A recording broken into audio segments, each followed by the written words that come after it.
అందరికీ నా హృదయపూర్వక నమస్కారాలు. కూటమి ప్రభుత్వం అధికారంలోకి వచ్చి దాదాపు 60 రోజులు కావస్తుంది. నేను పంచాయతీరాజ్ శాఖ, అటవీ శాఖ బాధ్యతలు స్వీకరించిన తర్వాత పంచాయతీ శాఖకు సంబంధించి చాలా రివ్యూలు చేశాం. రూరల్ వాటర్ సప్లై, రోడ్లకు సంబంధించి చాలా రిపోర్ట్స్లో తెలియజేస్తూనే వచ్చాను. ఏ స్థాయిలో నిధులు సరిగ్గా పంపిణీ జరగలేదు, వచ్చినా దాని దుర్వినియోగం జరిగినాయి.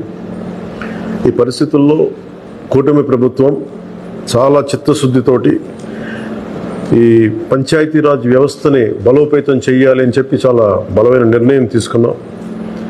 దాంట్లో భాగంగానే 3 కీలకమైన నిర్ణయాలు తీసుకున్నాం. ఒకటి, ఆగస్టు 15 ఈ జెండా పండుగకి సంబంధించి. 2, మనకి జాతీయ ఉపాధి హామీ పథకానికి సంబంధించి ఒకటే రోజున 13,326 పంచాయతీల్లో గ్రామసభ తీర్మానాలు జరగాలి. ఆ దిశగా అడుగులు వేస్తూ ఉన్నాం.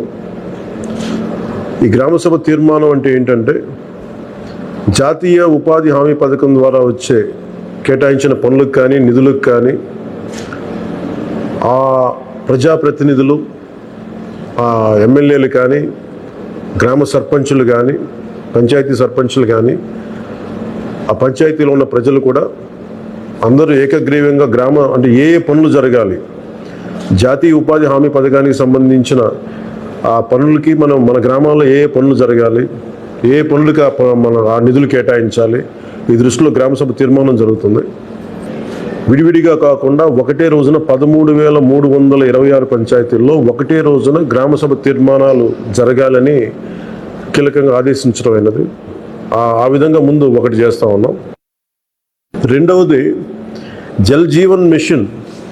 అంటే ప్రతి ఇంటికి కుళాయి అనేది ప్రధానమంత్రి గారి ఆకాంక్ష, ఆశయం. ఏ ప్రభుత్వం కనీసం మానవ హక్కు ఇది.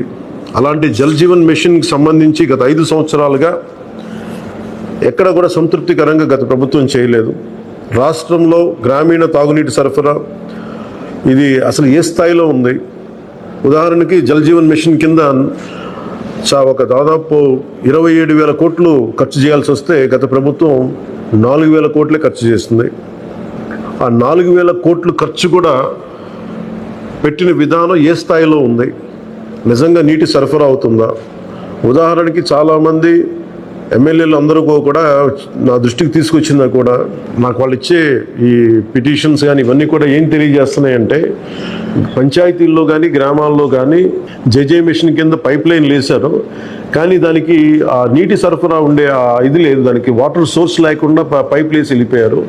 అంటే దీని వెనక ఏమనిపించిందో, నిజంగా ఏదైనా వీళ్ళు డబ్బులు చేసుకోవడానికి పైప్ లైన్లు వేసి వదిలేశారన్నది ఆలోచన వచ్చి దాని మీద ఏం ఆదేశించాం పంచాయతీరాజ్ శాఖ ఉన్నతాధికారులందరినీ ఏంటంటే, అసలు రాష్ట్రంలో గ్రామీణ తాగునీటి సరఫరా పరిస్థితి ఎలా ఉంది, ఎన్ని గ్రామాలకి పైప్ లైన్స్ బాగున్నాయి, నీటి సరఫరా స్థాయి ఎలా ఉంది, రోజుకి ఎన్ని లీటర్లు నీళ్ళు వస్తున్నాయి, అలాగే ప్రస్తుత పరిస్థితి తెలుసుకోవడానికి దాదాపు ఒక 12 అంశాల మీద మేము సర్వే చేయమని ఆదేశించాం. దీన్ని పల్స్ సర్వేగా మీ దృష్టికి తీసుకొస్తున్నాం. ఇది పల్స్ సర్వే చేపడుతున్నాం. దీంట్లో వచ్చిన డేటా ఆధారంగా జల్ జీవన్ మిషన్ని కూటమి ప్రభుత్వ ఆధ్వర్యంలో అత్యంత పకడ్బందీగా ప్రణాళిక రచన చేయడానికి ఈ సర్వే నిర్వహిస్తున్నాం. ఒకసారి ఈ డేటా పాయింట్స్ అన్ని రాగానే ఏ పంచాయతీల్లో నీళ్ళు వస్తున్నాయి, ఏ పంచాయతీల్లో పైప్ లైన్లు డ్యామేజ్ అయినాయి, అసలు గత ప్రభుత్వం చేసిన 4,000 కోట్ల రూపాయల ఖర్చు నిజంగా ఆ ఉద్దేశింప పనులకి జరిగిందా లేదా, వీటన్నిటిని కూడా ఈ పల్స్ సర్వేలు మనకి తెలిసి వస్తాయి. దీని సమూలంగా ప్రజలందరికీ సమీప భవిష్యత్తులో తెలియజేస్తాను. అలాగే గ్రామ పంచాయతీలు, పంచాయతీరాజ్ వ్యవస్థ బలోపేతం కావాలంటే సర్పంచ్ వ్యవస్థ చాలా కీలకమైంది. గత ప్రభుత్వం పంచాయతీ ఎన్నికలు సరిగ్గా నిర్వహించలేకపోవడం వల్ల మనకి నిధులు రాలేకపోయినాయి. చాలాసార్లు మేము అధికారంలోకి రాకముందు పంచాయతీ మనకి సర్పంచ్లందరూ మా దృష్టికి తీసుకొచ్చింది ఏంటంటే, కనీసం మాకు బ్లీచింగ్ పౌడర్ కూడా మాకు కొనుక్కునే డబ్బులు లేవు మా దగ్గర. వాళ్ళ అకౌంట్లో పడ్డా కానీ డబ్బులు ఈ ప్రభుత్వం ఈ డిస్కౌంట్స్ అని చెప్పి డబ్బులు తీసేసుకున్నారు.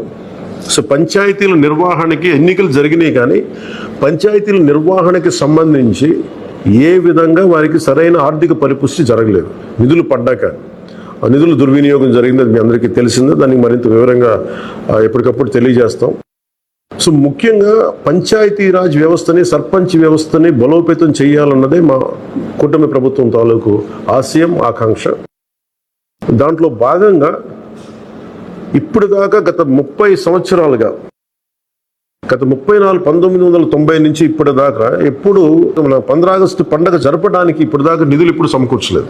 చాలా నామకే వాస్తే నామమాత్రంగా ప్రతి పంచాయతీకి, చిన్న పెద్ద పంచాయతీలకి 100 రూపాయలు, చిన్న పంచాయతీలకి, పెద్ద పంచాయతీలు 250 రూపాయలు చొప్పున ఇచ్చేవారు. ఒకవైపు ఏమో గాంధీ గారి కలల కన్నా పల్లెలే పట్టుకొమ్మలు అంటూ ఉంటాం, గ్రామీణ స్వరాజ్యం అని మాట్లాడతాం. కానీ ఎన్నికల్లో నిలబడ్డ పంచాయతీ సర్పంచ్కి మటుకు జెండా పండుగ నిర్వహించాలంటే వాళ్ళకి ఇచ్చే డబ్బులు 100 రూపాయలు, 250 రూపాయలు. ఈ రివ్యూ మీటింగ్స్లో మాకు తేలింది ఏంటంటే 100 రూపాయలకి, 250 రూపాయలకి 13,326 పంచాయతీల్లో ఏం చేయగలరు? మేము ఒకటే ఆదేశించాను, రాగానే చాలా ఘనంగా జరుపుకోవాలి.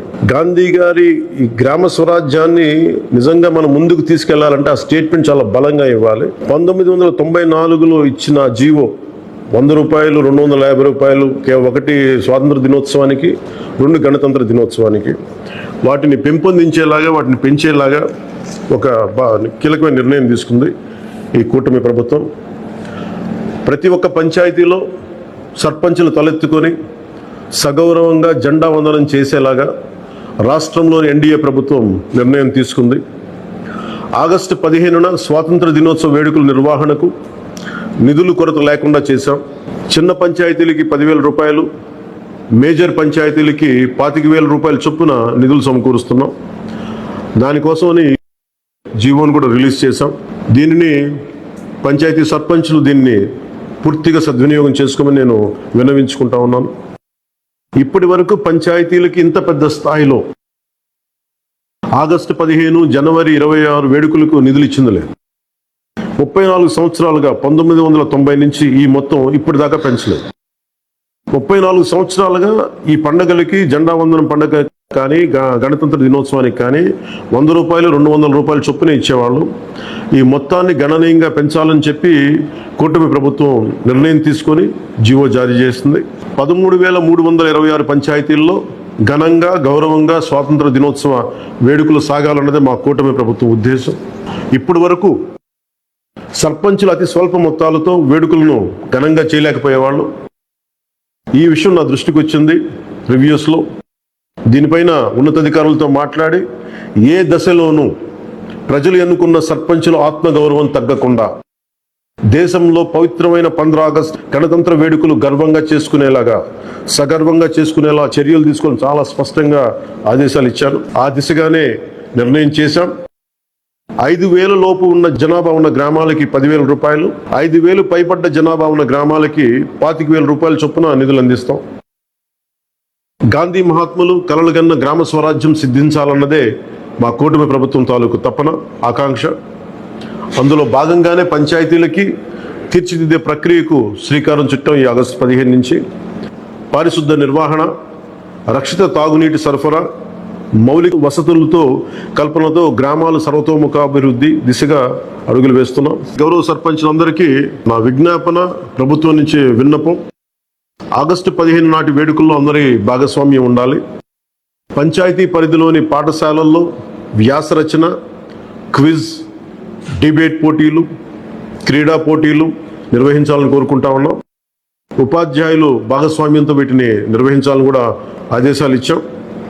గ్రామంలో స్వాతంత్ర సమరయోధులు, రక్షణ రంగంలో పనిచేసిన వారు, ముఖ్యంగా పారిశుద్ధ్య కార్మికులకు సత్కారాలు చేయాలి. గౌరవ ప్రధానమంత్రి గారు ఇప్పుడు కూడా పారిశుద్ధ్య కార్మికులకి ఏ స్థాయిలో గౌరవించారో అందరికీ తెలిసిందే. రాష్ట్ర ఎన్డీఏ ప్రభుత్వం కూడా ఆ దిశలోనే గౌరవ ముఖ్యమంత్రి శ్రీ నారా చంద్రబాబు గారి ఆధ్వర్యంలో పారిశుద్ధ్య కార్మికులకు అదే గౌరవం ఇవ్వడం జరుగుతుంది. సో ఈ విధంగా మేమందరం బలంగా, చాలా కీలకంగా పనిచేస్తూ ముందుకెళ్తున్నాం. దీనందరికీ ప్రజలందరూ ఆశీస్సులు కావాలి. సర్పంచ్ వ్యవస్థని, పంచాయతీరాజ్ వ్యవస్థని బలోపేతం చేసే విధంగా ఈ ప్రభుత్వం ఉంటుందని మీ అందరికీ తెలియజేసుకుంటూ, ఒకే ఒక విన్నపం, ఇది పర్యావరణానికి పరిమితులకు లోబడి పర్యావరణం పరిరక్షించేలా ఈ పండుగ ఉండాలి.